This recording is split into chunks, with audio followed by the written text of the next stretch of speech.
Chapter 1: How to Accidentally Knock Up a Demon Slayer.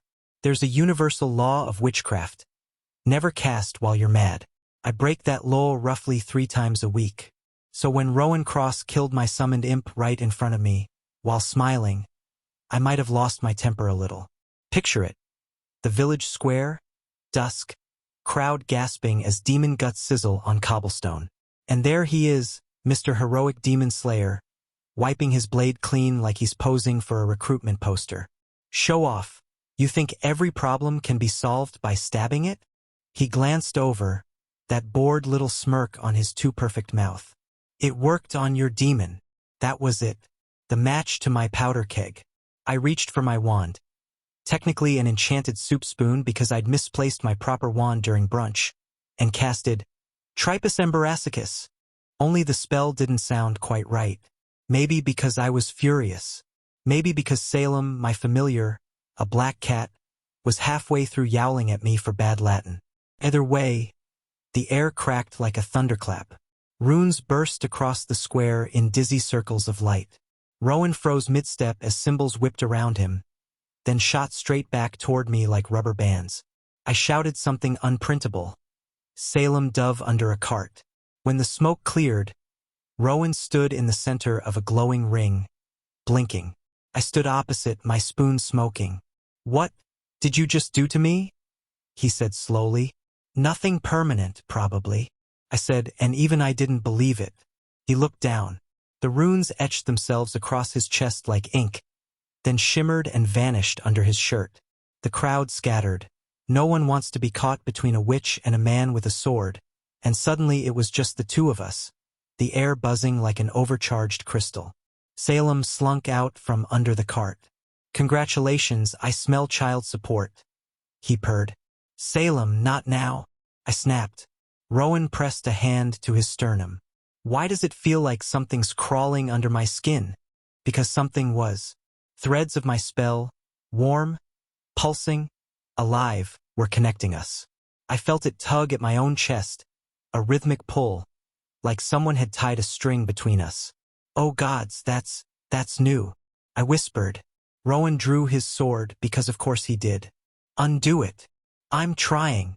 I waved the spoon, muttering the reversal charm. Nothing. I tried louder. Still nothing. The air only thrummed harder until every hair on my arms stood up. He stepped closer. "You'd better fix this, witch."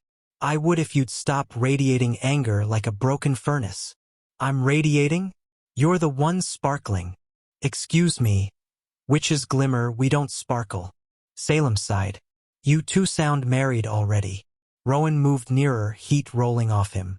The tether between us pulsed faster, matching our heartbeats. I could see it now. Thin golden threads, winding from his chest to mine, tightening each time we argued. "Stop coming closer," I said. "I'm not," he barked, taking another step. The world tilted. The runes flared once, blinding. I reached out to steady myself, caught his jacket, and in the chaos my face tilted up just as his turned down. Our mouths collided. For a heartbeat, everything went silent. The buzzing air, Salem's commentary, my own panicked thoughts, just the press of him. Startled breath, warm and very, very real. Then the magic snapped like a whip, throwing us apart. We staggered, stunned. Salem broke the silence with a smug little, "Well, that's one way to seal a curse." I could only stare at Rowan, lips tingling, the echo of the spell still humming in my bones. "Oh, brilliant Elias, you didn't just hex a demon slayer. You hexed yourself a co-parent." Chapter 2: The Magical Morning After. If there's one thing I hate more than getting lectured by the High Coven, it's waking up to consequences. This particular morning, the consequences came in the shape of Rowan Cross. The demon slayer was standing in the middle of my cottage, shirtless, glaring at my tea kettle like it had personally offended him. His hair was sticking up in every direction, adorably, annoyingly, and there were faint runic marks still fading across his chest. He looked like a cursed Renaissance statue, a furious, slightly nauseated one. "Morning, you're still here. I wasn't sure if demon slayers evaporate at sunrise," I said, casually leaning on the kitchen counter. He shot me a look that could have slain lesser mortals. My stomach hurts. Good. That means your body's adjusting to the backlash of the spell. Maybe next time you won't slice my demons in half mid-summon. I said. I did it because it was attacking people, he snapped, then paused. Also, I think your tea just winked at me. I glanced over. The kettle was, in fact, blinking. Right? Residual magic. Happens all the time. Salem stretched across the counter, tail flicking. You two really are the picture of domestic bliss. Morning sickness already? Morning what? Rowan asked. I froze halfway to pouring a cup of coffee. What did you say? Salem yawned. You heard me. I can smell it. Hormonal energy, rapid magic flux, and... Is that pickle brine in your aura? Rowan blinked. Pickles? He turned, rummaged through my pantry, and pulled out a jar of pickled frog tongues I keep for potion making. He opened it, sniffed, then looked disturbingly intrigued. Don't you dare eat that, I yelled. He shrugged, spoon halfway to his mouth. I just wanted to see if... Put that down, Cross. He did, reluctantly, looking embarrassed but also weirdly hungry. I stared at him, my mind connecting dots I really didn't want to connect. The marks, the tether, the way the spell had clung to him instead of fading. Oh, no. Salem hopped down onto the table, sitting regally. Congratulations, you're magically expecting. Together. Gay rights. Rowan blinked slowly, like a man trying to process a war crime. I'm sorry, what? I pointed at Salem. He's lying. Ignore him. Cats don't even have degrees in magic theory. I have 9 lives and a PhD in shade. Face it, Eli. You hit him with a fertility curse and now he's... Don't finish that sentence, I screeched. But Rowan was already backing away from the table, expression caught somewhere between rage and mortal dread. You're saying I'm pregnant. It's not. Look, that's a very dramatic term. Let's not jump to conclusions. There are layers of magic involved. You might just be spiritually full, I said. Spiritually full? Do I look spiritually full? His voice cracked. He gestured to his abdomen. There was a faint curve there, barely visible but definitely not normal. My stomach dropped. Oh gods, we've created a magical feedback loop, I muttered. Rowan lunged forward, grabbing me by the collar. Fix it. I can't just snap my fingers and... Fix it. Salem. Well, if you two are going to keep yelling, I'll need popcorn. I wrenched free of Rowan's grip and stumbled toward my crystal orb. Okay, I'll contact Aunt Morgana. She's an expert in reproductive enchantments. She's your aunt, Rowan shouted. I don't want your relatives involved in my... Too late, I said, already sprinkling summoning salt. The orb flickered, then blazed to life. Morgana's face appeared in it, regal and terrifying, draped in enough jewelry to bankrupt a kingdom. Elias Blackthorn, what did you do this time? She narrowed her eyes. Rowan tried to duck out of frame. Nothing. Absolutely nothing. I grinned weakly. Auntie. Lovely morning. Isn't it? So I might have cast a teeny, tiny, barely noticeable fertility spell. On a human? Technically, he's a half-human demon slayer, so... Biology's flexible? I corrected. Her eyes bulged. Flexible. Elias, you irresponsible brat. Do you realize what you've done? The magic will fuse your auras permanently unless corrected before the first trimester. Rowan turned to me slowly. Trimester. I tried to laugh it off. She's exaggerating, obviously. I never exaggerate. Who's the father? Morgana thundered. The crystal projection expanded so her face filled the entire room. She leaned forward, scanning. Her gaze landed on Rowan. Oh, he's handsome, she said approvingly. Then, louder, who's the father? Technically it's me, but not in the traditional sense. I blurted. Rowan went white as a ghost. His mouth opened, closed, then opened again. Elias, I think he tried to said, but then he fainted. Salem hopped onto his chest, tail twitching. I give it a 9 out of 10. Docked 1 point for lack of dramatic flourish. Morgana sighed in the crystal. Elias, dear, fetch smelling salts. And maybe a lawyer. I groaned and buried my face in my hands. This was supposed to be a simple hex. Now I apparently had a pregnant demon slayer on my floor and an aunt preparing baby names. And it wasn't even noon yet. Chapter 3: The Curse of Mutual Understanding. There are few phrases in the magical world that strike more fear into my heart than spiritual alignment exercise. Mostly because it sounds suspiciously like couples therapy. And I am allergic to emotional growth. But according to Aunt Morgana, and several other grim-faced witches who took turns lecturing me through the crystal orb, the fertility curse binding Rowan and me could only be undone once our souls reached harmony. In simpler, less humiliating words, we had to connect. Rowan was thrilled, by which I mean he stood in my living room looking like he'd rather wrestle a basilisk. "This is ridiculous. I'm not doing witch yoga," he said, arms crossed. "It's not yoga, it's aura synchronization. And if you stop scowling for 5 seconds, we might actually manage to uncurse your situation," I said, spreading out 2 meditation mats. He made a sound halfway between a groan and a growl. "My situation, you mean your disaster," he muttered, glancing down at the faint magical glow still pulsing near his abdomen. Okay, now sit," I said, lighting incense. He hesitated. "Why do you have to be here? Can't I align my soul alone? Because we're linked. If you try to meditate without me, your aura will spin off and we'll both end up in another dimension. Possibly one full of screaming goats." I reminded him. He frowned. "That's oddly specific." Experience. Salem perched on a bookshelf, watching us with the delighted expression of someone witnessing a slow-motion carriage crash. "This is going to be so romantic. 2 idiots. 1 curse.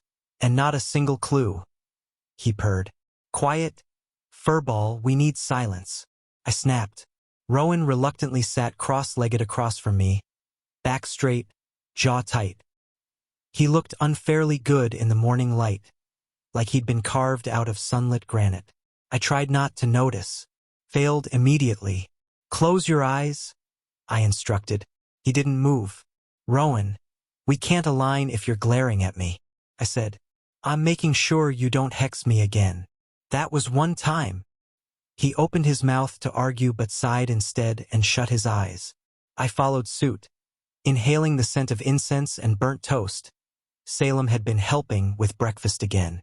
"Now focus on the link between us. Picture your energy flowing in a steady stream," I said softly. He exhaled through his nose. "What if I don't feel anything?" "You will. Our connection is pretty hard to miss." There was a pause. Then, hesitantly, "I can feel something." "Good. Describe it," I said, smiling despite myself. "Annoying," he said. I cracked an eye open. "Charming. Try again." He shifted. "It's warm. Pulling. Like a heartbeat that's not mine." "Exactly, that's the spell thread. Follow it. Let it lead you to regret," he suggested. I glared. "To alignment. Stop being difficult." Minutes passed. Slowly, the tension in the room eased. The air shimmered faintly around us, motes of light swirling between our palms. The golden thread connecting our chests pulsed brighter, tightening with every breath. Rowan's face had softened, his jaw unclenched, eyes still closed. For the first time since this disaster began, he didn't look like he was planning to stab me. He looked peaceful, and that, obviously, was terrifying. "Don't move," I whispered. "I'm not moving. You're thinking about moving. I'm thinking about why you talk so much during meditation." "I narrate when I'm nervous," I said defensively. "Then shut up and breathe." Against all odds, I did. We fell into an almost comfortable rhythm. The hum of magic around us deepened, filling the space with a low, resonant vibration that made my bones buzz. Something shifted, something delicate and impossible. I felt him in my mind, faint but unmistakable. Warmth, stubbornness, 1,000 unsaid words. My breath caught. His eyes opened at the same time as mine. For one impossible heartbeat, our auras fused. Gold light flared, surrounding us like a sunburst. The tether burned between us, alive and trembling. I could feel his pulse, his heartbeat, the exact shape of his disbelief mirroring my own. We leaned in slowly, unconsciously, like magnets drawn together. The world shrank to a single point. His eyes, his breath, the faint curve of his lips. I didn't even realize how close we were until his nose brushed mine. Then, because the universe hates me, I sneezed. A violent, magic-fueled, room-shaking sneeze that sent sparks flying everywhere. Rowan yelped, falling backward into the couch as I clutched my nose, mortified. Smoke drifted from the rug. Salem howled with laughter from the shelf. Rowan glared at me through the haze. You did that on purpose. I sneezed. What do you want me to do? Apologize to my sinuses. I protested. He rubbed his temple, muttering something about witches and disaster. I tried to look innocent while subtly stamping out a small fire. Maybe next time we try something simpler, like exorcism, I said, coughing. Rowan just groaned and collapsed back onto the couch, throwing an arm over his eyes. I swear, if this curse doesn't kill me, your personality will. Bold of you to assume I'm not part of the curse, I said sweetly. Salem hopped down, tail twitching. He's not wrong. You two are either going to break the spell or combust in romantic tension. Romantic what? Rowan demanded, sitting up. I smirked. Nothing. Must have misheard.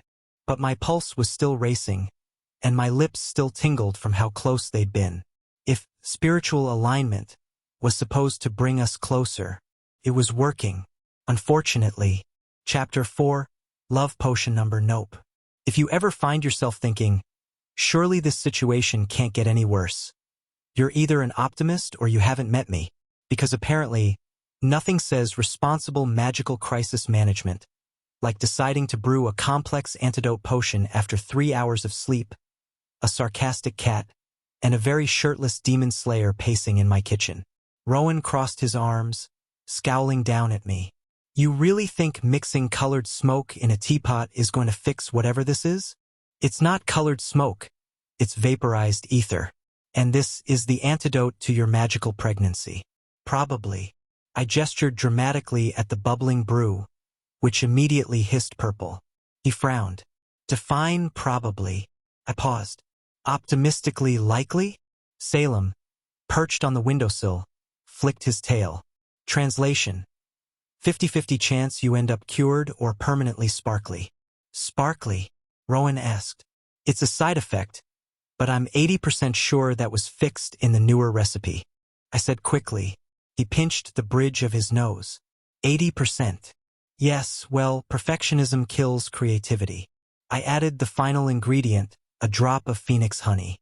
The potion turned from deep violet to a warm, shimmering gold. It looked perfect, smelled perfect, and because I have the worst instincts imaginable, I smiled and said, see? Easy. That's when it exploded. Not a bad explosion, just a loud poof followed by glittery mist. It filled the kitchen in seconds, smelling faintly of cinnamon and extremely bad decisions. Rowan coughed, waving it away. What the hell was in that? I sniffed. It's fine. Just residual magic. Probably. He scowled. Stop saying probably. Fine. Definitely residual magic. The mist swirled between us, faintly glowing. I felt something strange under my skin. A hum, a warmth, like being wrapped in sunlight. My pulse sped up. So did his. Rowan blinked, pupils a little dilated. Why is it suddenly hot in here? It's, the ether fumes, I said, tugging at my collar. My robes suddenly felt like wool blankets in July. He took a step closer, eyes narrowing. Are you sure? Completely. Mostly. Maybe stand back just in case. But neither of us moved. The air between us pulsed, heavy and electric. The glow deepened, shifting from gold to rose. Salem groaned. Oh, wonderful. You've brewed lust potion number 9. What? Rowan and I said in perfect unison. Love potion variant, classic, extremely illegal, highly entertaining. Salem said. My face burned. I didn't. I was making an antidote. Congratulations. You made the antidote to self-control. Salem purred. Rowan staggered back, rubbing his chest. I feel weird. Like, I can hear your heartbeat and I hate it. He said. Good. That makes two of us. Except, annoyingly, I could feel his heartbeat too. Steady, strong, dangerously close. My magic was practically vibrating toward him, tugging like a magnet. We tried to step away. Failed. Then he smiled. Just a little.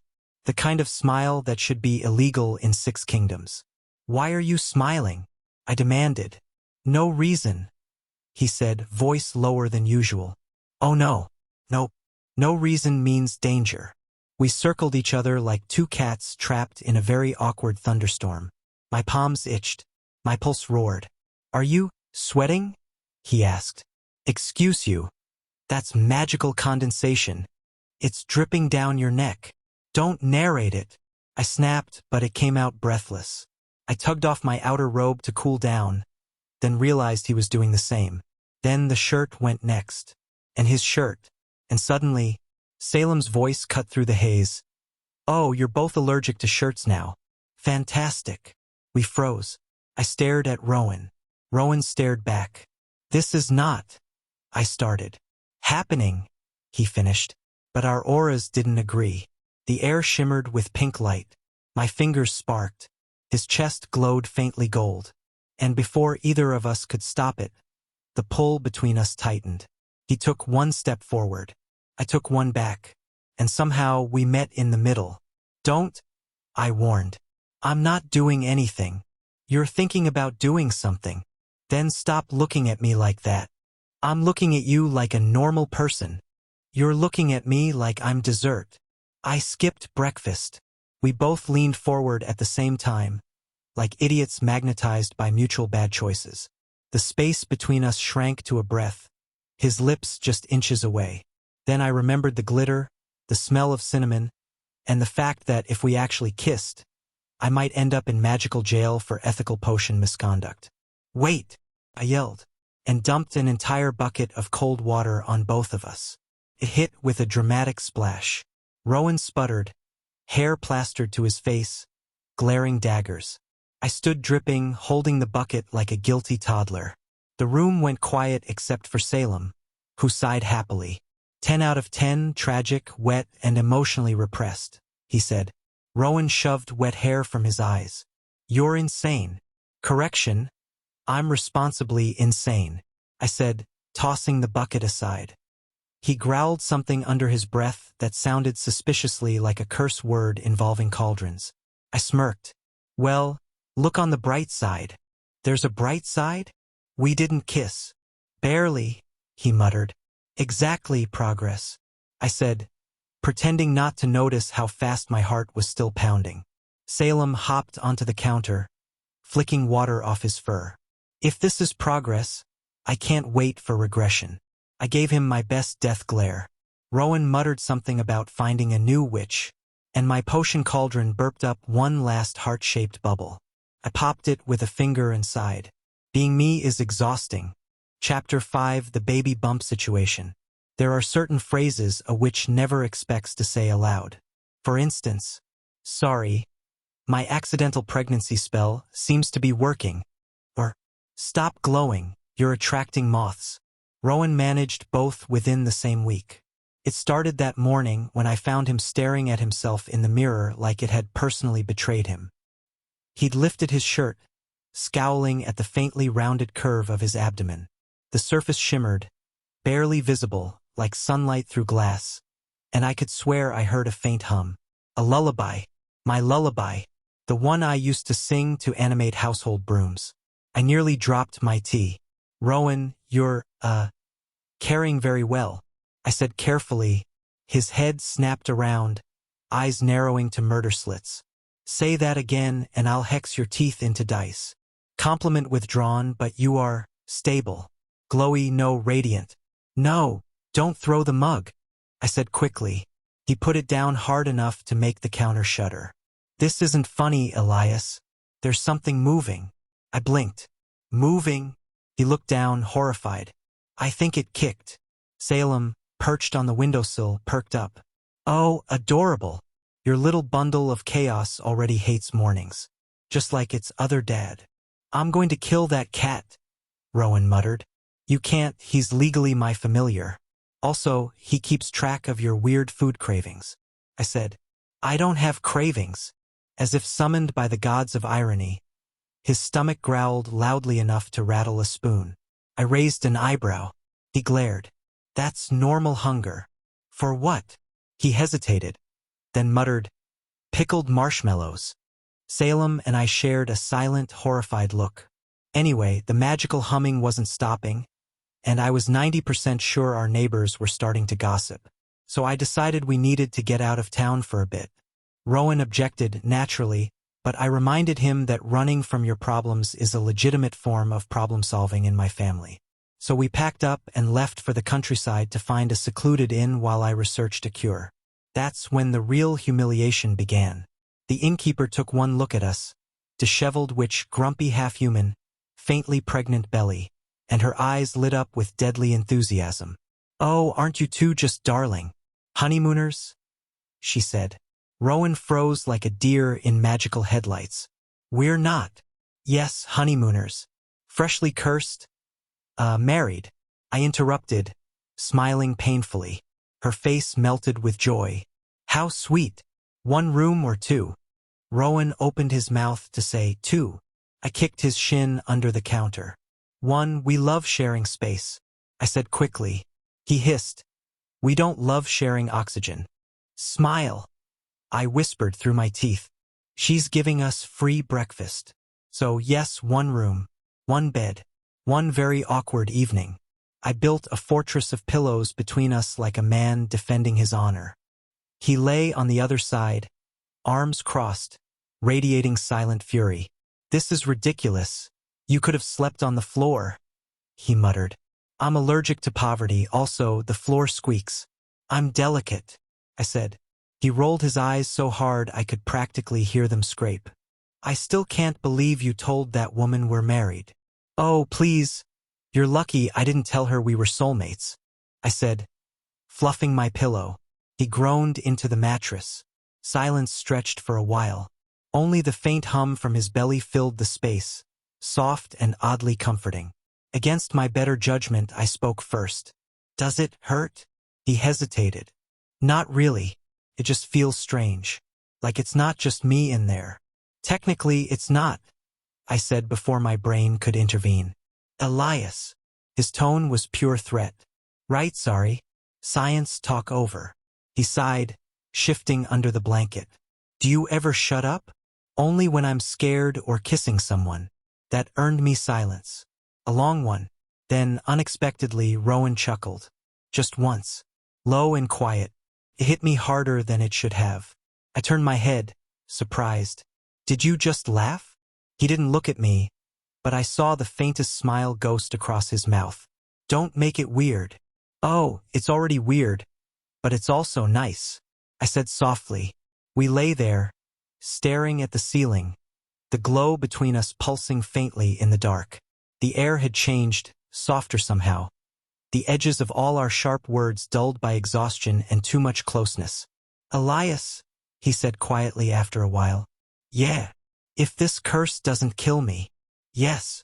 I'm going to kill you. I smiled into the pillow. Fair. But you'll miss me when I'm gone. He didn't answer. A moment later, his breathing evened out, slow and steady. Asleep. I lay awake a bit longer, listening to the faint hum in the room. The lullaby, his heartbeat, the weird, fragile peace. It should have been terrifying. But for once, it wasn't. And if I maybe, possibly, accidentally fell asleep smiling, that's nobody's business but mine. Chapter 6, Broom versus Blade. I have many flaws: arrogance, curiosity, a tragic inability to follow instructions. But cowardice is not one of them. So when Rowan accused me of being a liability in battle, I naturally decided to prove him wrong. Witches can fight, we just do it gracefully, I declared, slamming my tea down like a challenge. Rowan raised an eyebrow. Grace doesn't stop a demon's claws. Neither does sarcasm, And yet here we are, both still alive, thanks to my grace. I shot back. He stared flatly. You tripped over your own robe yesterday. Strategic stumble, it distracted the imp, I said, by nearly knocking me unconscious. I huffed. You're missing the point. The point, apparently, was that I wanted to learn to fight like him, or at least not scream every time something lunged at my face. Rowan, being the ever-stoic soldier of self-righteousness, took it upon himself to train me, which is how I ended up in the clearing behind the inn, clutching a broom like a sword, while he barked instructions like a drill sergeant. Feet apart, balance your weight, he said. I am balanced, I protested, wobbling. You're about to fall. No, I'm fine. I stumbled, then caught myself. See? Natural talent. He pinched the bridge of his nose. You're hopeless. Hopelessly charming, I corrected. Rowan didn't answer, but the faint twitch at the corner of his mouth told me I'd scored a point. For the next hour, he drilled me on stances, footwork, and how not to get stabbed. I got hit with the flat of his blade 6 times, tripped over a root twice, and accidentally smacked him in the face with my broom once. That last one earned me a glare so intense I briefly considered faking my own death. Stop laughing, he barked. I'm not. I wheezed, absolutely laughing. You nearly broke my nose. You've had worse. He glared a moment longer, then exhaled through his nose, muttering, You're impossible. I prefer tenacious. Fine. Tenacious idiot. Progress, I said brightly. Eventually, after my 7th near-death experience involving my own broom, Rowan sighed and said, Enough. You're more danger to yourself than to anything else. That's rude, also accurate, I said. Salem, lounging on a rock, flicked his tail. You know, if you two spent half this energy flirting instead of training, we'd have conquered emotional repression by now. Rowan glared at him. Stay out of it, cat. I'm just saying, he's waving his stick around, you're shouting orders. There's tension in the air thick enough to cut with a butter knife. Salem purred. Salem, go chase a curse. I said sweetly. He smirked. Fine, but if you crash again, I'm not helping. Crash, Rowan repeated. I coughed. Minor incident involving flight velocity and a mountain goat. Not important. Wait, what goat? Focus, Rowan. I'm about to demonstrate advanced broom tactics. Before he could object, I mounted my broom and kicked off the ground. The wind rushed up, crisp and wild. Freedom. Terrifying, exhilarating freedom. Rowan's voice echoed below. Elias, get down here before you break your neck. Relax. I'm in control, I yelled back. The broom lurched. Mostly in control. He cursed, grabbed his sword, and then, because apparently he'd lost all survival instincts, jumped and landed behind me on the broom. We wobbled violently. What are you doing? I shouted. Making sure you don't die, he snapped, arms wrapping around me instinctively to steady us. My brain short-circuited. His chest was pressed to my back, his breath hot against my ear, his hands firm on my waist. This is not regulation training posture. I stammered. Shut up and steer. Right steering. I know how to turn. The broom veered sharply, trees whipping past in a blur. Rowan tightened his grip. Slow down. I can't. She's temperamental. She? All my brooms are women, obviously. The forest blurred into a streak of green and gold. Somewhere behind us, Salem's distant voice shouted, You're both idiots. Branches whipped across our faces. Rowan ducked, pulling me down with him, his chin brushing my shoulder. We're going to crash. No, we're going to land creatively. We didn't. We plowed straight into a haystack beside a farmer's barn. The impact wasn't lethal, but it was spectacular. Straw exploded everywhere, raining down like confetti. When I finally stopped coughing and blinking hay out of my eyelashes, I realized Rowan was still holding me. Flat on his back, me sprawled on top of him. For a moment, neither of us moved. Well, that went exactly as planned, I said faintly. Rowan just stared at me, eyes wide, hair full of straw, breathing hard. His hand was still on my hip. I became very aware of the fact that there were maybe 2 inches between our faces. "This is compromising," I said, voice cracking. He didn't answer. His gaze dropped, first to my mouth, then back to my eyes. The air went thick again. My heart did something profoundly stupid. I swallowed hard. "If you're thinking about kissing me, now would be a very confusing time to start." He exhaled, slow, almost a laugh. "Trust me. I'm thinking about strangling you." "Good. Less complicated," I said. Neither of us moved. Then, from the edge of the field, Salem's voice drawled, "Hey there, lovebirds." We both froze. Rowan groaned, dropping his head back into the straw. I rolled off him, muttering something unprintable. Salem trotted closer, tail flicking smugly. "Do you want me to fetch wedding invitations? Or are you still in denial?" "Denial," Rowan said. "Massive denial," I agreed, brushing straw out of my hair. Salem smirked. "Good. I'll order extra hay for the honeymoon." I threw a handful of straw at him. He dodged effortlessly. Rowan stood, brushing off his coat, muttering under his breath. "Next time we're training on the ground." "Where's the fun in that?" I said, still grinning despite the straw in my mouth.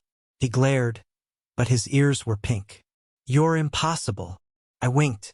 "And yet, irresistible." He walked off toward the inn, pretending not to hear me. Salem snickered. I stayed there a moment longer, staring up at the sky, still buzzing from the flight, the crash, and the fact that for one tiny, ridiculous second, I hadn't been afraid. Maybe it was the adrenaline. Maybe it was him. Either way, I was doomed. Chapter 7: The Exorcist X. There are few moments in life when you can feel the universe gearing up to ruin your day. The wind stills. Birds stop singing. Your tea curdles. And then your boyfriend, not boyfriend, curse husband, magical co-parent, says, "Elias, there's someone I'd like you to meet." Cue doomsday bells. Standing in the doorway was the human equivalent of a smug smirk. Tall, broad-shouldered, shiny armor, perfect hair that screamed, "I moisturize with angel tears." And when he smiled, his teeth practically gleamed. "Lucian, we used to work together," Rowan said, sounding awkward. "Oh, work together, huh? What kind of work, exactly?" I said, smiling with all the warmth of a frozen dagger. Lucian turned that toothpaste-ad grin on me. "Demon slaying, mostly, and other physical endeavors." I blinked. "Did you just flirt at me in italics?" Rowan sighed. "Lucian, this is Elias. He's the witch." "The witch, so you're the one who, shall we say, enchanted our dear Rowan," Lucian repeated, stepping forward. "Accidentally, with style," I corrected. Lucian chuckled. "You have quite the sense of humor." "Thank you, it's hereditary. My mother was cursed with sarcasm at birth," I said sweetly.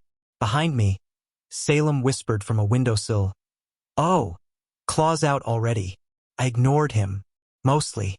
Lucian's gaze drifted toward Rowan's faint baby bump, still shimmering with faint magic. Well, you've been busy," Rowan choked. "It's not like that." "Oh, it's exactly like that, just with more screaming and fewer romantic dinners," I said. Lucian laughed again, the kind of low, deliberate sound that made me want to hex his perfect jawline. "I always said Rowan needed someone to shake up his routine." "Oh? How's that sword routine of yours?" I said sweetly. He tilted his head, suspicious. "Fine. Good. Because now it's sparkly," I said, lifting my hand. With one lazy flick of my fingers, Lucian's sword, his beautiful, ancient, sanctified demon-slaying blade, exploded into a cascade of pink glitter. The metal twisted itself into the shape of a wand with a star on the end. "Ta-da, now it slays fashion," I said proudly. Lucian stared, open-mouthed. Glitter drifted through the air like magical confetti. Rowan closed his eyes, muttering through his teeth, "Elias." "Yes, love? You're impossible." "He started it." "I didn't start anything," Lucian spluttered, shaking glitter off his sleeves. You existed too confidently, that's provocation, I said. Rowan groaned. Undo it. Fine, but I'm leaving the glitter. It's festive. I sighed. Lucien glared at me, cheeks pink, chest covered in shimmering dust. You're lucky I don't exorcise you. You're lucky I'm adorable, I said. Rowan stepped between us, rubbing his temple like a man questioning his life choices. Can we all calm down? Please. Of course, I just wanted to check on you, Rowan. See if you're safe. You always had a knack for getting into trouble, Lucien said. Ever the smug gentleman. Rowan softened a little. I'm fine. Really. Lucien's smile gentled. You always say that. And I, being the emotionally mature adult that I am, immediately felt like flipping the table. Instead, I muttered, You kissed him first. Rowan blinked. What? I crossed my arms. You heard me. Lucien arched an eyebrow. Ah, jealousy. How charming. Jealous. Of you? Please. You look like a paladin who monologues about honor before bedtime. I scoffed. Jealous, Salem sang. Shut up, Salem. Rowan and I yelled in unison. Lucien chuckled again, and that was the final straw. I stormed outside, sparks crackling from my fingertips. Rowan followed, catching my arm before I could blast a tree for stress relief. Elias, what was that? What was that? Oh, I don't know. Maybe your sword-swinging ex showing up to sparkle at you like a smug chandelier. You didn't need to hex his weapon. I was expressing boundaries through glitter. Rowan's jaw tightened. You're impossible. I threw my hands up. You keep saying that like it's a bad thing. We stood there, glaring at each other, the night air buzzing with leftover magic. His eyes were fire and frustration and something else I couldn't name. And then he stepped forward. I should have moved. I didn't. You're ridiculous, he said quietly. I'm right, I said. You kissed him first. His mouth twitched. I did. Years ago. My stomach twisted. Oh. He looked at me, really looked at me, like I was some spell he hadn't decided whether to break or keep. But you're the one under my skin now, he said. Before my brain could catch up, he leaned in. The kiss hit like lightning. Fast, hot, completely unplanned. I froze, then kissed him back, every nerve screaming finally. It lasted 3 seconds. For maybe. Then he pulled back like he'd just realized what he'd done. We stared at each other, breathless. That didn't happen, he said quickly. Absolutely not. I agreed, even though my pulse was still sprinting. Good, he said. Perfect, I said. We both turned away at the same time, pretending to find the dirt fascinating. Behind us, Salem appeared out of nowhere, tail twitching. So, do I set the wedding date now? Or wait until you two stop pretending you don't make out after arguments? I groaned. Salem, I swear. Rowan muttered. I'm going to kill that cat. But we didn't look at each other again that night. Because if we had, I might have kissed him again. And this time I wouldn't have stopped. Chapter 8 Morgana's Baby Shower. I should have known Aunt Morgana's baby shower was a trap. The invitation arrived on flaming parchment that read, Congratulations on your abomination. RSVP before the moon screams. Love, Auntie. Rowan said it was probably harmless. Rowan is a fool. The event was held in my family's ancestral greenhouse. A sprawling glass structure full of sentient plants, floating candles, and one ghost waiter who couldn't stop apologizing for existing. The moment we stepped inside, confetti exploded in our faces and a banner unfurled from the ceiling. Welcome to hell's cutest expecting couple. Rowan froze. I hate everything about this. Smile. She can smell fear. I hissed through glittered teeth. Aunt Morgana appeared in a swirl of purple smoke, wearing a hat large enough to block out the sun. My sweet disaster, she cried, enveloping me in a cloud of perfume that smelled like lavender and lawsuits. And you, she turned to Rowan, eyes gleaming. The incubator. Rowan choked. Excuse me? Oh, don't be modest. You're practically glowing with fertility. She patted his cheek. Please stop saying that. he muttered, looking like he wanted the earth to swallow him. Salem was already perched on the buffet table, stealing pastries. Auntie Morgana, you've truly outdone yourself. It's like a baby shower hosted by Satan's wedding planner. Flattery will get you more shrimp puffs, dear, Morgana purred, snapping her fingers. A platter floated toward him obediently. Every corner of the room glittered with enchantments. Floating diapers, singing baby bottles, and a giant cake that sprouted eyes and began loudly judging the guests. Who let you in? You still owe me for that curse refund.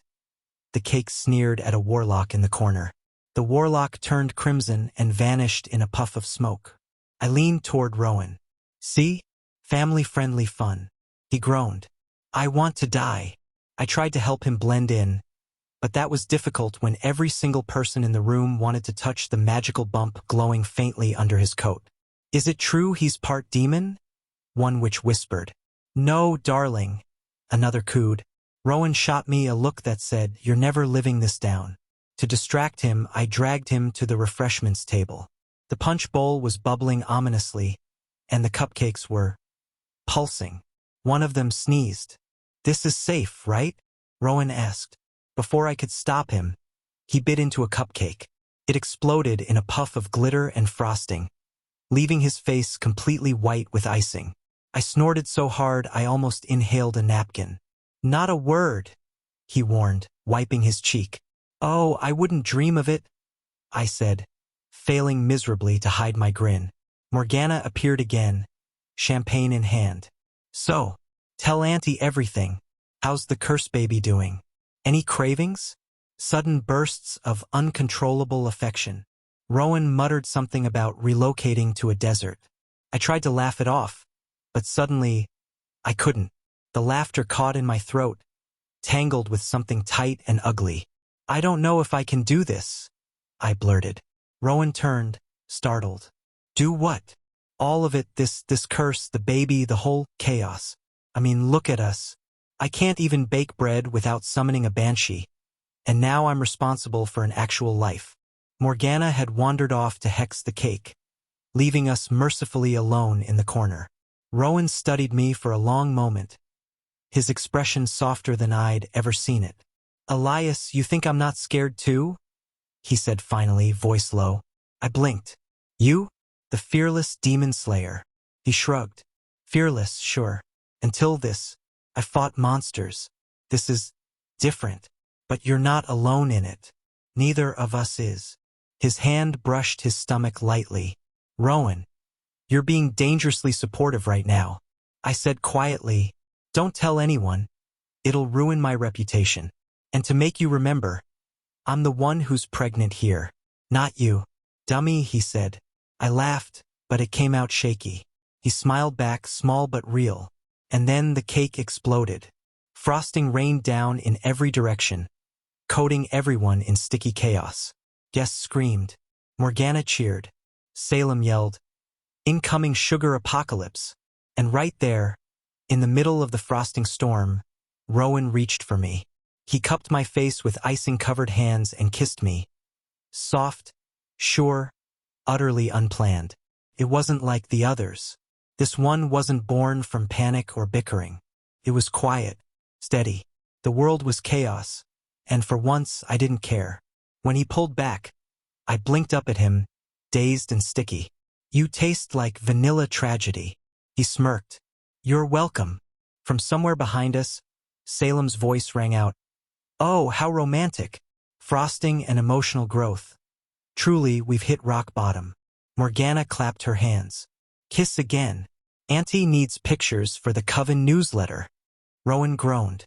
I buried my face in his shoulder, laughing helplessly. For once, even with the explosions and glitter and chaos, it felt like maybe, just maybe, everything was going to be okay. Or at least, the most entertaining disaster ever recorded in magical history. Chapter 9, Pregnant with Chaos. There are mornings when I wake up and immediately know something is wrong. Like when there's no sound of birds, no smell of breakfast, and gravity feels optional. That last one was new, because when I opened my eyes that morning, I wasn't in bed. I was on the ceiling. Rowan! I shouted. my hair dangling toward the floor like a terrified chandelier. Below me, the entire room looked as if a small tornado had redecorated. The wardrobe was floating 3 feet in the air. The curtains were tied in a perfect bow by invisible hands, and the bed was spinning slowly like it was auditioning for ballet. Rowan sat in the middle of it all, rubbing his eyes and sneezing violently. Every time he did, something else levitated. I watched in horror as my spellbook hovered up, opened itself, and began singing. Blessed moon and tragic star. Not now, grimoire, I yelled, trying to untangle my robe from a hanging lamp. Rowan blinked up at me blearily. Why are you on the ceiling? Because apparently your sinuses have developed telekinetic powers. He frowned. That's not possible. I gestured at myself. Evidence says otherwise. Salem padded into the room, tail swishing, a mug of coffee floating obediently behind him. Morning. I see the baby's developing a healthy sense of chaos. Healthy? I'm defying gravity. I shrieked. The cat took a sip of coffee. This baby's already stronger than you. Salem, I will banish you to the litter box dimension. I said darkly, empty threat, you still need me to clean up after your spell explosions. He said smugly. Rowan sneezed again. The lamp beside the bed shattered, and my teapot zoomed past my head like a missile. I yelped, Rowan, stop sneezing. You think I'm doing it on purpose? What am I supposed to do? Tell my body to behave? He snapped, clutching a tissue. Yes, that's literally the bare minimum, I said. Pillow smacked me in the face. Salem laughed so hard he fell off the dresser. Eventually, after some undignified flailing and one emergency anti-gravity charm, I floated gently back to the ground. The room looked like a furniture parade. Chairs hovered in a slow orbit around Rowan, following him like adoring ducklings. He sneezed again and one of my brooms bowed politely. I crossed my arms. So, either the house is possessed, or our unborn child has decided to practice magic early. Rowan groaned. It's probably the curse evolving again. Salem hopped onto a floating chair. Or, it's the dawn of a new magical species. Half demon slayer, half witch, tiny, sparkly apocalypse, he said dramatically. Rowan shot him a look. You're not helping. I never am, Salem said proudly. I surveyed the mess. Floating cups, giggling spellbooks, a mirror that kept winking at me and sighed. Okay, fine. Maybe this isn't all bad. Rowan raised an eyebrow. You think spontaneous telekinesis is a good sign? Well, consider this. Last week, your morning sickness summoned a thunderstorm. This week, it's just furniture ballet. That's progress. He pinched the bridge of his nose. You're ridiculous. I'm adapting, you should try it sometime, I said. He looked at me, tired but amused. You're actually enjoying this, aren't you? Maybe a little.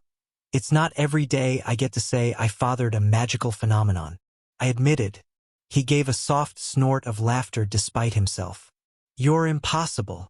Everyone keeps saying that, but no one ever says I'm adorable while I'm at it. I muttered. I'm not saying it, he said flatly. You just implied it, I teased. He rolled his eyes, but I caught the faintest flicker of a smile before he turned away. The humor faded a little as I watched him struggle to pick up a dropped spoon. It floated away mid-grab. Beneath all the absurdity, there was a small, quiet fear coiling in my chest. The curse was changing, faster than I expected, and not entirely in ways we could control. Rowan, what if it's not just a curse anymore? He froze. What do you mean? What if, whatever's growing in there, I gestured vaguely toward his stomach, isn't bound by the same magic that started it? What if it's making its own rules? Rowan's jaw tightened. Then we make sure it's safe. Whatever it takes. Even if it means. He cut me off, his tone suddenly gentle. Elias, look at me. I did. We'll figure it out together, he said firmly. Something about the way he said it made the chaos fade into background noise. The floating furniture, the singing grimoire, even Salem dramatically reciting a lullaby. All of it just disappeared for a second. I swallowed, trying to play it off. You're being weirdly comforting again. Don't get used to it. Too late. He smirked faintly. You're really not afraid anymore, are you? Oh, I'm terrified. But it's you and me and a possibly omnipotent baby. So, what could go wrong? I said honestly. As if on cue, the mirror exploded in a burst of glitter. Salem coughed. You really shouldn't have said that. I sighed, brushing glass from my hair. Rowan's hand brushed mine by accident, lingering just long enough for my heart to skip. We looked at each other for a moment, standing in the wreckage of our flying furniture kingdom.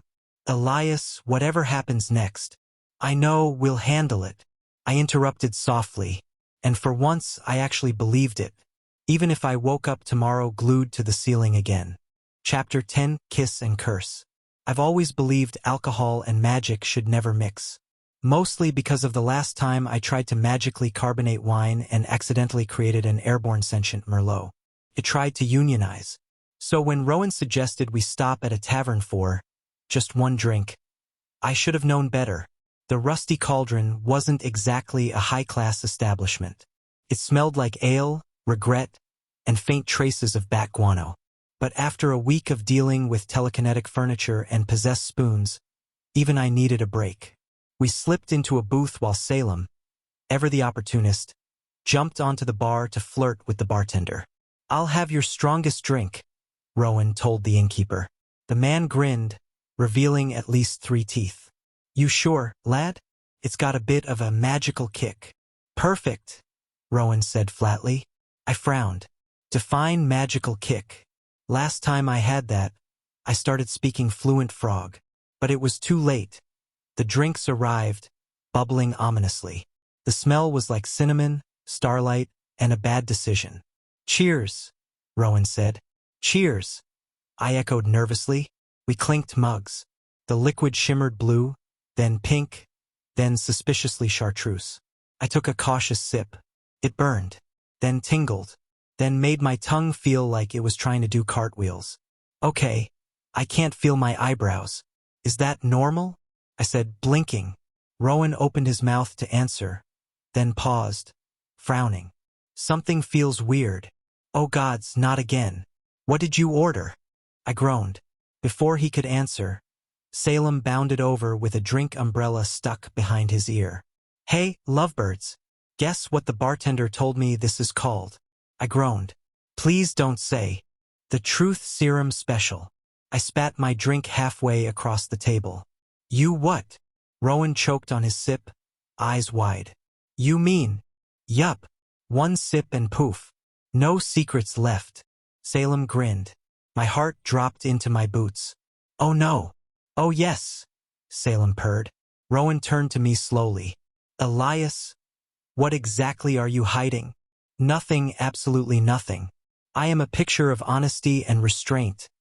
I said too fast. And then my mouth betrayed me. I like you, I blurted. Like you. You're irritating and infuriating and stubborn, but also stupidly heroic, and your jawline should be outlawed.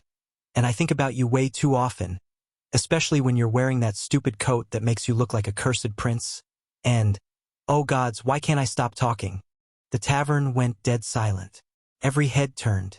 Even the drunk harpy at the corner stopped singing mid-note. Rowan just stared. I could feel my face turning 50 shades of crimson. Please say something before I hex myself into a chair. He blinked once, twice. His mouth opened, closed, opened again. Then, very calmly, he said, You're an idiot.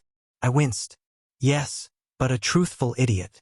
And then he kissed me, right there, in front of the entire tavern. It wasn't a polite kiss either, no quick peck or hesitant brush. It was a full, honest, world-ending, I'm going to short-circuit kind of kiss.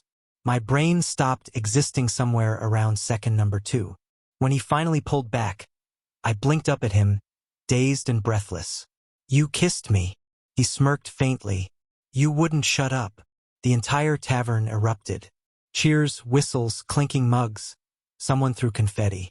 I didn't even know they had confetti. Finally, I had 5 gold on that, yelled a drunk elf. Salem leapt onto the counter, waving a paw. Pay up, people. I told you the witch would crack first. Coins started raining across the room as bets were settled. Someone handed me a complimentary mug shaped like a heart. I buried my face in my hands. I'm never leaving this tavern alive. Rowan looked at me with that small, exasperated half-smile that had somehow become my favorite thing. You're not getting out of it that easy. Oh, I plan to die here, buried under shame and ale foam. I muttered. He actually chuckled, and slid his arm around my shoulders. Relax, witch. The damage is done. Easy for you to say. You didn't just publicly confess your undying affection, while half the tavern filmed it with illusion crystals. I mumbled. He leaned close, his breath warm against my ear. Maybe I didn't need to say it. My heart did an embarrassing backflip. Rowan. He looked down at me, serious for a moment. I like you too, you idiot. And just like that, my brain completely short-circuited for the second time that night. Salem trotted over with a smug grin. So, does this mean the baby's getting two dads officially? I need to update my gossip scroll. Rowan groaned. You're insufferable. True. But at least I didn't confess my crush to a room full of strangers. Salem said cheerfully. Yet, I said dryly. Touché. The rest of the night blurred into a haze of cheering, drinking, and someone starting a very off-key ballad about the witch and the slayer who kissed. I would have hexed them, but Rowan kept smiling at me like that, soft, proud, annoyingly perfect, and I kind of forgot how to form spells. Maybe truth serums weren't the worst thing in the world. Just, next time, I'd prefer not to drink my emotional breakdown. Chapter 11, The Demon Baby Registry. If there's one thing worse than fighting a demon, it's fighting bureaucracy. Specifically, magical bureaucracy. Rowan and I found ourselves standing in front of a cracked marble building shaped like a toad with indigestion. Above the crooked double doors, glowing letters spelled out, the Bureau of Arcane Births. All paperwork must be signed in triplicate. Blood optional. Remind me again, why we have to be here? Rowan muttered. Because, if we don't register the pregnancy, the baby will technically be classified as an unclaimed magical anomaly, which means the council could confiscate it for research purposes. I said, waving a parchment in his face. Rowan scowled. They wouldn't dare. They absolutely would. Last year, they repossessed a sentient eggplant for having unstable mana. I said grimly. Rowan blinked. They what? It screamed poetry, long story. I said. We stepped inside, and I immediately regretted all my life choices. The waiting room was a maze of floating forms, sentient pens, and impatient witches tapping their wands like bureaucratic metronomes. A disembodied voice droned from a crystal speaker overhead. Now serving number 66. Please approach desk 5 and sacrifice your hopes and dreams. Rowan gave me a look. You sure we're in the right place? Unfortunately, yes. At the front desk sat a bored-looking demon clerk with tiny spectacles perched on his snout. His name tag read Gregor, do not feed. Gregor barely glanced up from his stack of glowing forms. Name, species, and gestational anomaly? Elias Blackthorn. Humanish. My, partner here, Rowan, is pregnant due to a magical fertility curse. That got his attention. He squinted at Rowan. Ah, cross-species curse conception. Classic paperwork nightmare. Rowan muttered. You don't say. Gregor slapped a mountain of forms on the counter. They immediately started fluttering around us like a flock of angry pigeons. Fill these out, triplicate, inked with tears or compatible life essence.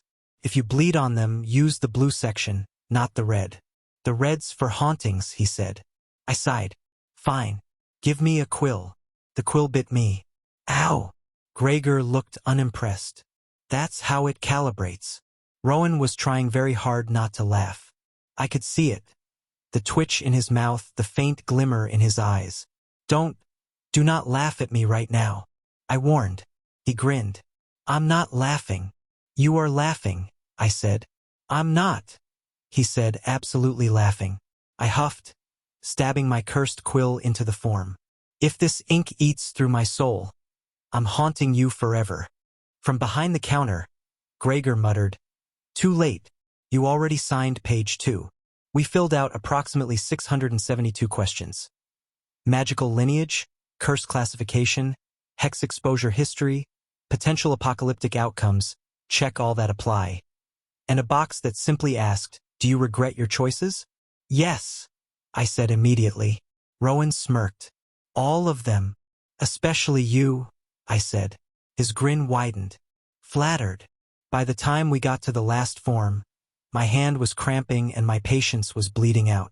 That's when another demon appeared, tall, red, wearing a tiny bow tie, holding a ledger. Excuse me, according to Bureau subsection C12 paragraph 4, we must collect a paternity tax, he said, flipping through pages. I blinked. What now?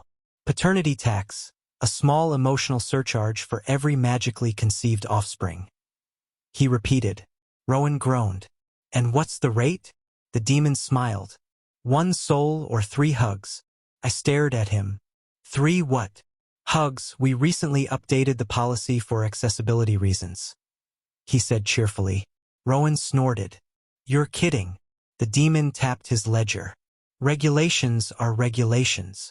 I sighed. Fine. 3 hugs. He clapped his claws together. Splendid. Which is how I ended up awkwardly hugging a demon bureaucrat in the middle of the Bureau of Arcane Births while the other demons applauded politely. Rowan nearly collapsed laughing. I glared at him. You could have helped. I was helping by not laughing louder, he said, wiping tears from his eyes. You're the worst. Admit it, you kind of love it, he said, still chuckling. I was about to snap back something witty, or possibly bite him, when the clerk returned with a glowing stamp. All done. You are now officially registered under Arcane Birth Code 392B. Cursed co-parenting arrangement. Congratulations, you're legally doomed, Gregor said, slamming it onto the final form. Rowan took the papers, still trying not to smile. We left the bureau and stepped back into the afternoon sun, our hands sticky with ink and bureaucracy. For a while, we just stood there on the steps, catching our breath. Thanks, Rowan said quietly. For what? For dealing with all that. For taking this seriously. I shrugged, pretending not to feel the warmth creeping up my neck. Well, someone had to make sure our paperwork wasn't possessed. He laughed. A full, genuine laugh that made something flip in my chest. Don't look at me like that, you'll start rumors, I said. Too late, I think we're already famous in there, he said. He wasn't wrong. One of the clerks waved at us through the window, holding a new form labeled Legendary Couple. Documented. As we walked down the street, our hands brushed, once, twice, before his fingers finally hooked around mine. Neither of us said anything about it. We didn't need to. Between the laughter, the chaos, and the endless forms, something had quietly shifted. It wasn't just a curse anymore. It was ours. And for once, I didn't feel cursed at all. Chapter 12, Labor of Love. There are certain sentences you never expect to hear in your life. For example, Elias, your summoned pudding is attacking the mayor. Or Elias, stop threatening the moon. But tonight's winner was Rowan yelling, while clutching his stomach, Elias, my water just broke. In the middle of a demon fight, the battlefield went completely still for one horrifying, stupid second. Even the demons blinked, claws raised mid-swipe, as if trying to decide whether this was part of the plan. Then everything exploded into chaos. What do you mean, your water broke? I shrieked, blasting a fireball at a lunging imp. Rowan doubled over with a strangled sound halfway between a growl and a groan. What do you think I mean? Salem, perched on a rock and absolutely useless, screamed. He's having the baby, you moron. Now's not the time for vocabulary quizzes. Oh, wonderful, I shouted over the din. A demon lunged. I vaporized it on instinct. Sparks crackled around me. My pulse was pure chaos. Rowan gritted his teeth, clutching his side. Don't you dare panic. Don't I dare, Rowan, you're literally. There's fluids. Another contraction hit him and he let out a sound that made every demon within 100 yards flinch. It was half battle cry, half agony, and entirely terrifying. Okay, think, Elias. You're a powerful witch. You can handle this. You just need, hot towels? Candles? A hospital? I said, trying to steady my breathing. Less talking, more moving. Rowan barked, swinging his sword one-handed at a demon that got too close. Are you fighting while in labor? Multitasking, he snarled. Absolutely not. You're done. You're benched.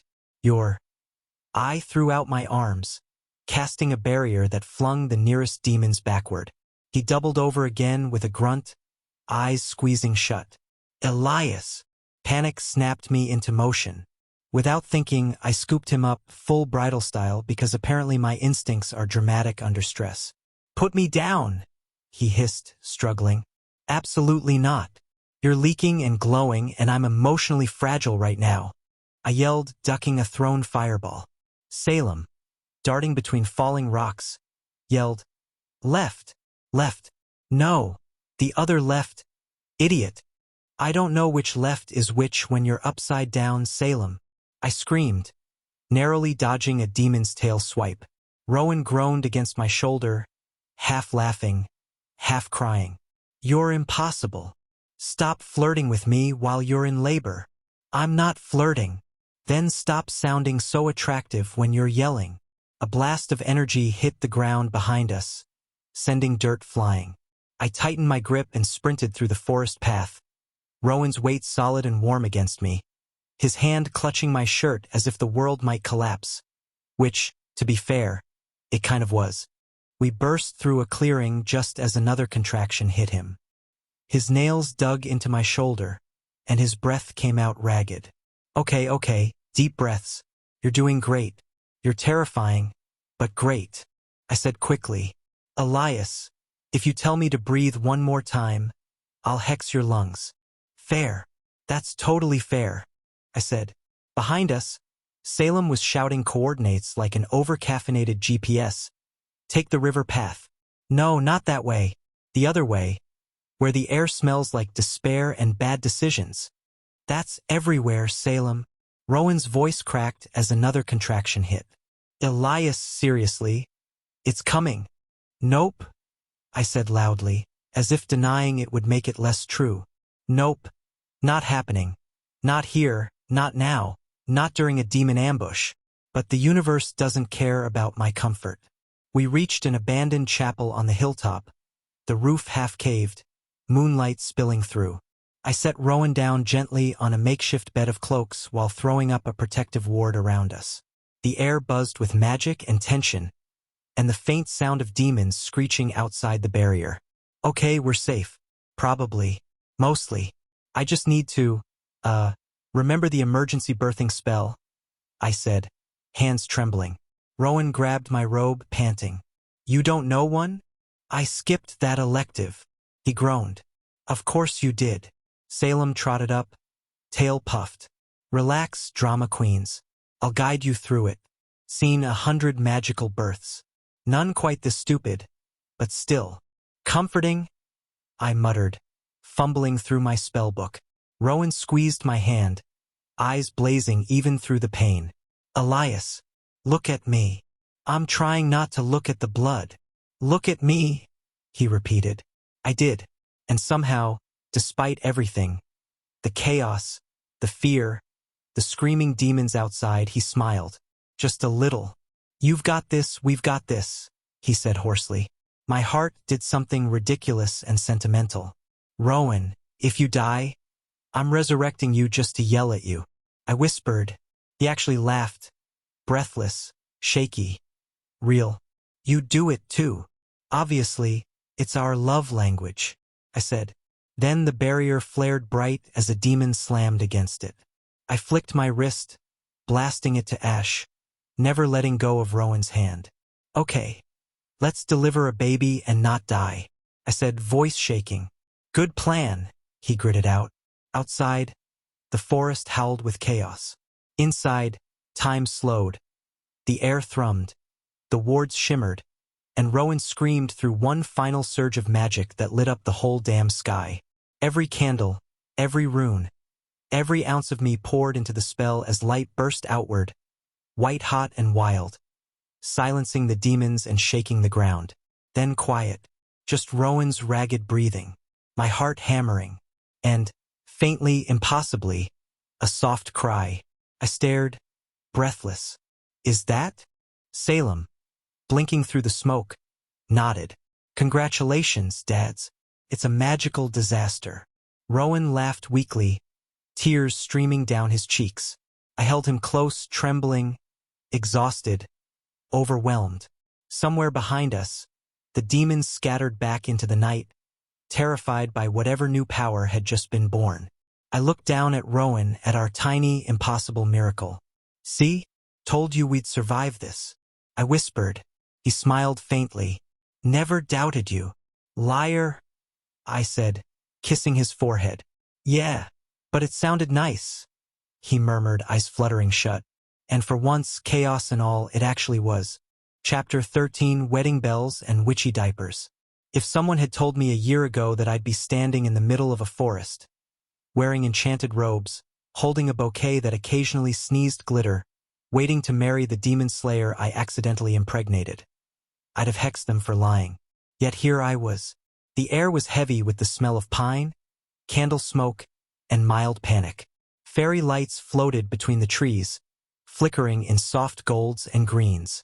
Guests, a terrifying blend of witches, slayers, and one incredibly judgmental forest sprite, were gathering in mismatched chairs that creaked every time someone breathed. And at the end of the aisle, built entirely out of moss and questionable optimism, stood him, Rowan, dressed in black and silver, hair tied back, looking calm, composed, and criminally handsome, of course. Meanwhile, I was sweating through my robes like a nervous cauldron. Salem, who was currently wearing a tiny bow tie and glaring at everyone, paced at my feet. You're paler than the ghost officiating this wedding.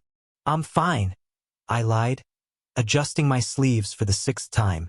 Just slightly dying of happiness and/or fear. Good. It's about time, Salem said. Music started. Well, music is generous. It was 3 enchanted flutes arguing over tempo. I stepped forward, bouquet shaking slightly in my hands. A few petals popped off and flew away in protest. Rowan's lips quirked when he saw me. You look terrified. Compliment noted. You look smug as usual. I muttered. Balance, he said. When I reached him, he took my hand. His palm was warm and steady, grounding me instantly. The baby, currently floating in a magical bassinet nearby, giggled, drifting lazily above the aisle like a balloon possessed by pure chaos. That's not safe, I whispered. He's fine, Rowan said, not looking away from me. Define fine. Before he could answer, the air shimmered, and Aunt Morgana's ghost appeared in a swirl of lilac mist, holding a massive tome labeled Holyish Matrimony, an unofficial guide. Dearly bewitched, she began, her voice echoing dramatically through the trees. We are gathered here today again, to celebrate the union of 2 catastrophes who somehow survived themselves long enough to make it legal. The crowd chuckled. Salem coughed dramatically. The baby burbled in approval. Rowan squeezed my hand. I squeezed back. Morgana continued.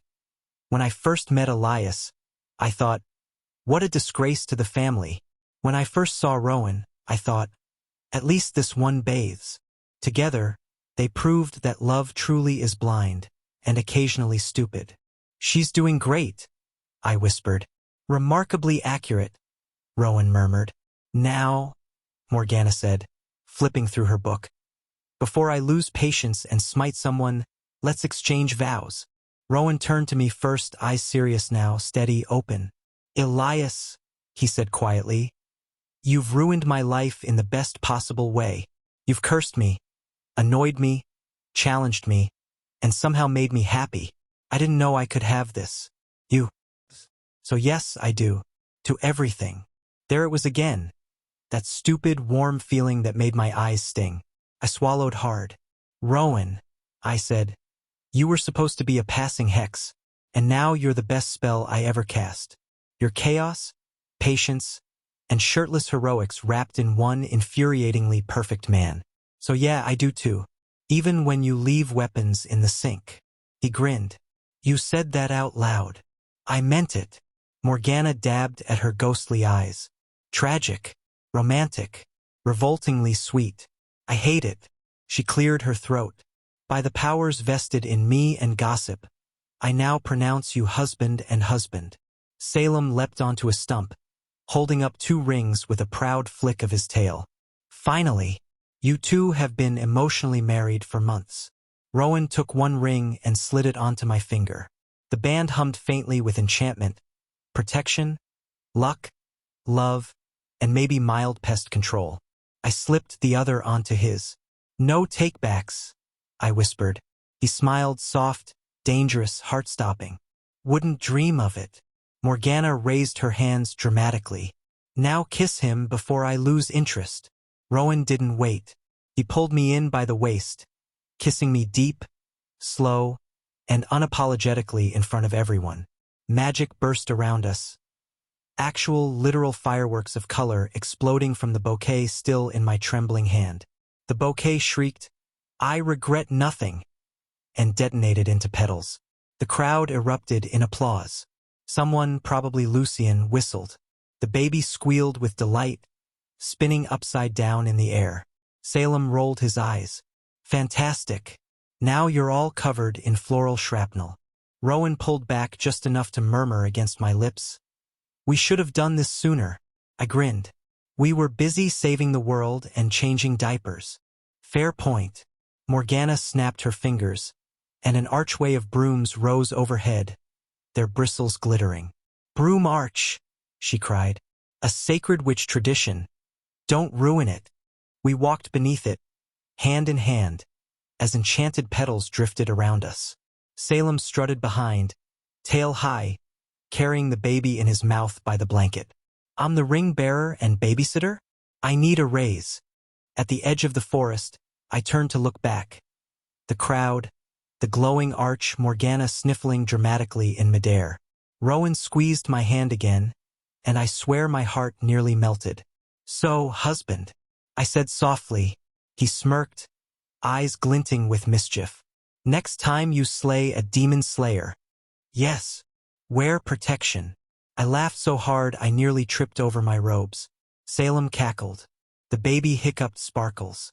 Morgana fainted from laughter and briefly possessed a tree. And me? I kissed him again, right there beneath the brooms and moonlight, because if there's one thing I've learned, it's that curses, chaos, and love all have the same root. Inevitability. We were bound by magic. Now we were bound by choice. And for once in my disaster of a life, that felt like the happiest ending imaginable.